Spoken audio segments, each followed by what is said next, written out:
I'm Kim, the Abundant Traveler, and welcome back to the channel. If you're new here, I put out laid-back luxury travel videos inspiring you to buy that plane ticket. Ladies, just get out there and go. It is a big world and a beautiful place to see. If you're a subscriber, I really appreciate you being back, and thank you so much for your support. Today, I'm going to continue my series on Portland, Oregon. If you're interested in knowing everything that you need to know before you go, make sure to check out my travel guide or Know Before You Go to Portland. This video has everything that you need to see while you're spending your time in Portland. These are the top sites and things to do with tips and tricks for visiting each one. So Portland, Oregon is a city of just over 4 million people, the largest city in Oregon in the Pacific Northwest. It is actually on the border of Washington State. It's about an hour from the coast, and it is split by the Willamette Valley. I think that you can get most things done in Portland in a long weekend, maybe a 3-day weekend. There's plenty to do, but do remember to bring lots of varieties of clothes simply because the weather changes on a dime, from raining to sunny to cold to hot. So just be prepared when you head here for a great weekend. Probably the number one thing to do when you're visiting Portland is the Japanese Gardens. It is a beautiful, beautiful gardens, and it is located just west of downtown on the way out to the coast. And it is a 5.5 acre garden. There's a umami cafe, there's a cultural center, there is art exhibits as well. You can do interesting demonstrations like tea service or kimonos or some of the Japanese arts. It is a really beautiful and zen-like place to go.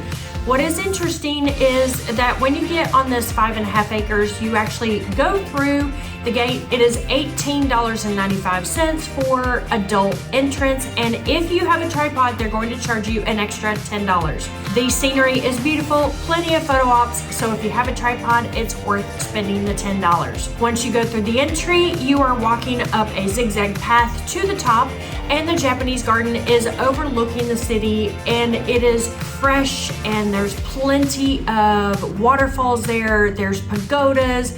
It's so quiet, even when there are a lot of people there. It is beautiful, it's very grounding, it's very quiet, and it's a great way to get out of the city. Right next to the Japanese garden is probably the number 2 thing to do. That is the Rose Test Garden, which is literally a test garden here in Portland. They have over 600 different varietals and 10,000 plantings. And it is a test garden, so they're testing the different roses to see if they want to put those roses into commercial sales. Not all of them make it, and the oldest rose planting there was planted in 1943. Now, when you're at the Japanese garden, all you have to do is walk across the parking lot and through the 2 tennis courts, and it is just out there in front of you, this beautiful 4.5 acre rose test garden. It's free to visit as well. While you are up at Washington Park, which is where the Rose Test Garden is, and the Japanese Garden, you can go to the Forestry Center as well, because this part of Oregon is known for its forestry and its Douglas fir trees that grow super, super straight and super, super tall and are easy to use for building materials for building houses. If you're interested in more tips and tricks, please make sure to go to the description below and join the tribe. It is my exclusive email list where I send out bi-weekly emails with everything that you need to know for travel hacking, for credit card hacking, for getting great flights, for itineraries, and great suggestions. Go to the description below and click Join the Tribe. While you're up at Washington Park, another one of the best sights to see is the Pittock Mansion. This mansion was built in 1914 by Mr. Pittock, who was a newspaper man in this area. He decided to build his mansion, this gorgeous mansion overlooking the city, and honestly, on a beautiful day, it is the best view of downtown Portland. It is $12 to enter, and it is a traditional home that is actually controlled now by the city and the Park and Recreation. There were some issues and hurricane winds that came through in the 60s, and it turns out that the city and some citizens in the city bought the property, and now it is a city monument for all to see. In addition to visiting the mansion, you can see the amphitheater and the grounds, and there are a couple of picnic tables overlooking the beautiful city of Portland. What I did was I went to this delicious little cafe called Harlow on 23rd, which is one of the shopping districts. I brought my lunch up there and sat up there and enjoyed the view and had a delicious lunch. Now that we have covered Washington Park and we have covered basically everything towards the west, let's keep going west. There are a couple of things that are definitely worth seeing when you're visiting Portland. One is seeing the Oregon coast. It is rugged and gorgeous and spectacular. The day I was there, it was a little misty and quite cold, but it was such a beautiful sight. We actually went to Cannon Beach, famous for a particular shipwreck that the cannons were left at this beach.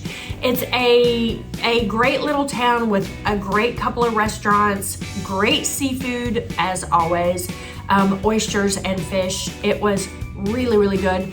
And we actually went and saw the famous Haystack rock, which is right there in the middle of the ocean.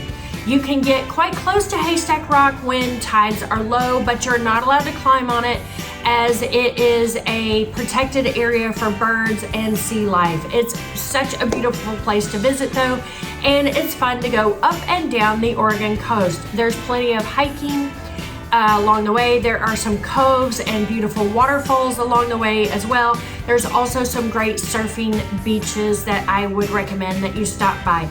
Definitely the best thing to do is either take a tour out there or you can take your own car and rent a car from downtown Portland. Although I don't recommend doing this on the same day, seeing the Oregon coast and the next spot, I do suggest that you go to both. Portland and this area, the Willamette Valley, is famous for Oregon Pinot Noir. It is one of the most famous wine producing areas in the world. And it is a great thing to do to go spend the day and enjoy some of the wineries. Wineries that I recommend you go see are Raptor Ridge. They have a great tasting room. They're so kind and generous, and they are actually on the way from Portland into the heart of the Willamette Valley. I also recommend, if you'd like sophisticated elegance, perhaps you can try Domaine Serene. Or if you're looking for super casual and just a pop in, you can try Ken Wright in Carlton, or you can try the Bubbles with Argyle at Dundee. There are plenty, I believe there are like 700 Oregon wineries, so it is worth taking a day and maybe spending the night in Newburgh or spending the night in McMinnville and check out all of the wineries. If you'd like to know more about the wineries in the Willamette Valley, make sure to check out my video on the Willamette Valley and my day there, spending a wonderful day visiting everybody in wine country.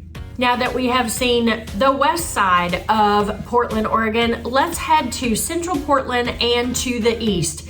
In central Portland, of course, that's where the Japanese garden is and the Rose Test Garden, but they're just a little bit west of downtown. Some of the best shopping districts you will have are over at Nob Hill and 23rd. There are some great eclectic stores, as well as some mainstream stores like Lululemon and Restoration Hardware.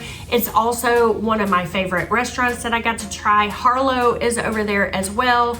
And it is a great place to go shopping when you come back into town. While you're staying in town, a couple of restaurants that I recommend as well. I recommend that you go to Jake's Crawfish, one of the oldest restaurants in town, known for their seafood. I had some steelhead and some raw oysters there. I also recommend going to South Park Seafood, which was absolutely spectacular.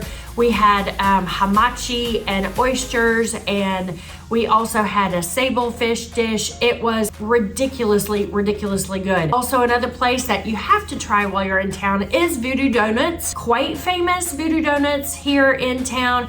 Go get a dozen, lots of variety and delicious donuts. I'm gluten-free. I don't get them, I just know that they're delicious. But when you are headed a little bit further east, I do have a gluten-free recommendation for you. New Cascadia, it is a bakery on the east side off of Division. They are not open on Monday and Tuesday, so make sure to go only later in the week or on the weekend. Everything there is gluten-free, from bread to biscuits to bagels, and they are wonderful, wonderful, wonderful. Plenty of shopping between Nob Hill and 23rd and Alberta Art District on the east side. Also, while you're visiting downtown, running around, you can walk or take the tram, or you can take an Uber. It doesn't matter. You can also rent a car. You can also go to Powells Bookstore. Powells is a very famous bookstore in town. It is, I believe, 4 stories tall. I have not been into such a wonderful bookstore in so long. Whatever you want to read, new, used, fiction, whatever, Powells is definitely worth a stop when you're visiting Portland. It is probably a 15-minute walk from most of the hotels where you would be staying. Now that we're continuing east out of Portland, we have done everything that there is to do downtown. Okay, maybe not everything, but a lot downtown. We've crossed the Willamette River, and we've done some few things on the east side. Let's head out of town. Probably the most famous natural site in the area is Multnomah Falls. I almost didn't go because they said that it's so touristy, there are so many people there. There are better waterfalls, there are places that you can hike and see waterfalls without the people. However, I have to say Multnomah Falls was spectacular. My recommendation is to go there as early in the morning as possible. I showed up about 8:30, and honestly, it is the middle of winter. It is March, but there were only maybe 6 or 7 people there. There's a little cafe, a little snack bar, there's a restaurant and a gift shop, and it was really easy and free to go see the falls. What is spectacular about the falls is it is the second highest year-round falls in the continental US. And it is actually 2 falls. It's like 550 feet on the first fall, and then there's a pool, and then down to the second fall. There are 2 bridges that you can look at. So the first bridge is just a quick walk up from the parking lot, and then the second bridge is actually 2/10 of a mile up further.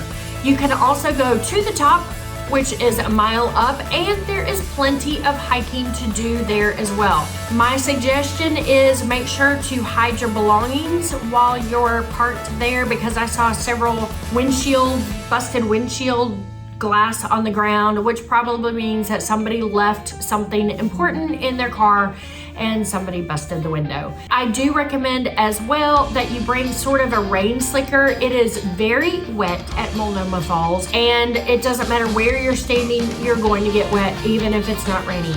It's a great way to go see the falls and begin your tour of the Columbia River Gorge. Speaking of the Columbia River Gorge, that is the next thing I would go see while you're in the area. It is spectacular, a wide open river.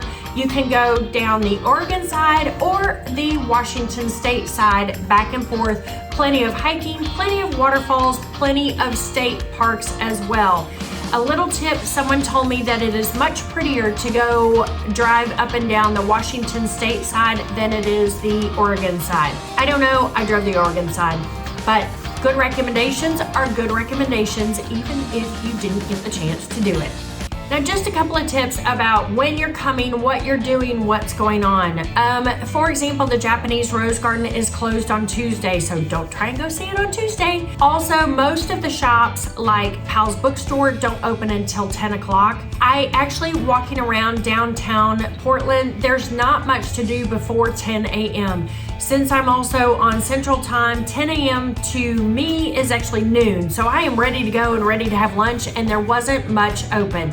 Of course, you can go early in the morning, as recommended, to Multnomah Falls and do things like that, and go out for a hike early in the morning, come back and go to some of the sites around Portland. Also, some of the sites close relatively early. So the Japanese Garden closes at 3:30. You also, even in summer when it's really light, the Pittock Mansion, the gates close at 9 p.m. So be careful if you want to go see the Portland lights from the beautiful viewpoint. Don't head up there too late. Make sure to go online, check out each of the websites, and see when these sites are open and when you can have access to them. So that sums up the best things to do when you're visiting Portland and the surrounding areas. If you have any recommendations, please leave them in the description below. I'll be back to Portland, definitely to visit wine country and to eat some more seafood. Give this video a thumbs up and please make sure to subscribe. I really appreciate you being here, and have a wonderful day. I am Kim, the Abundant Traveler, and I will see you on the next adventure somewhere very soon. Bye now.